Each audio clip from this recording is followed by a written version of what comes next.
Taste the Daily.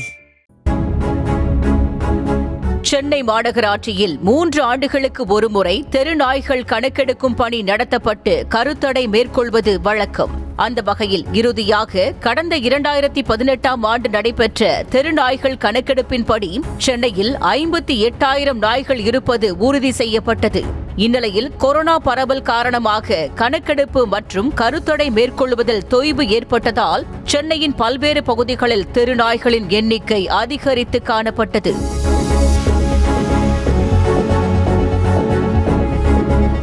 சில நேரங்களில் சாலைகளில் சுற்றித் திரியும் தெருநாய்கள் அவ்வழியாக நடந்து செல்பவர்களையும் இருசக்கர வாகனங்களில் செல்பவர்களையும் துரத்தி கடிக்கும் சம்பவங்கள் நடைபெற்றுள்ளன. குறிப்பாக தெருவில் தனியாக விளையாடிக் கொண்டிருக்கும் குழந்தைகளையும் பள்ளிக்கு செல்லும் சிறுவர்களையும் தெருநாய்கள் கூட்டமாக கடித்து குதறும் அதிர்ச்சி சம்பவங்களும் நடைபெற்றுள்ளன. இதனால் ஆண்டுக்கு 20,000த்திற்கும் மேற்பட்டோர் தெருநாய் கடியால் பாதிக்கப்பட்டு சிகிச்சை பெறுவதாக கூறப்படுகிறது.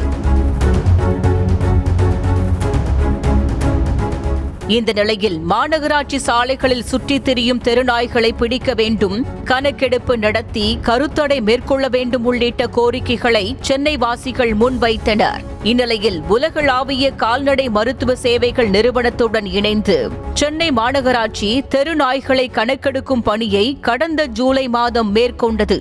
பிரத்யேக செயலி மூலம் தெருநாய்கள் கணக்கெடுக்கும் பணிகள் நிறைவு பெற்றதை அடுத்து அதற்கான அறிக்கையை உலகளாவிய கால்நடை மருத்துவ சேவைகள் நிறுவன இயக்குநர் கார்லட் ஆனி பெர்னாண்டஸ் மாநகராட்சி மேயர் பிரியாவிடம் ஒப்படைத்தார்.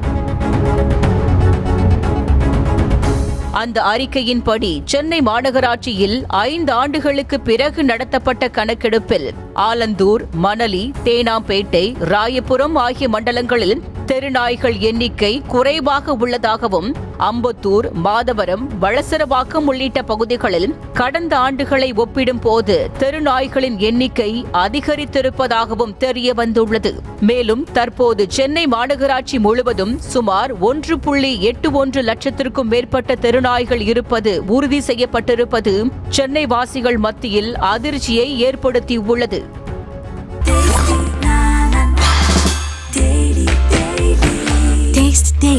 Taste the Daily. செய்திகளை உடனுக்குடனும் துல்லியமாகவும் தெரிந்து கொள்ள சப்ஸ்கிரைப் பண்ணுங்க.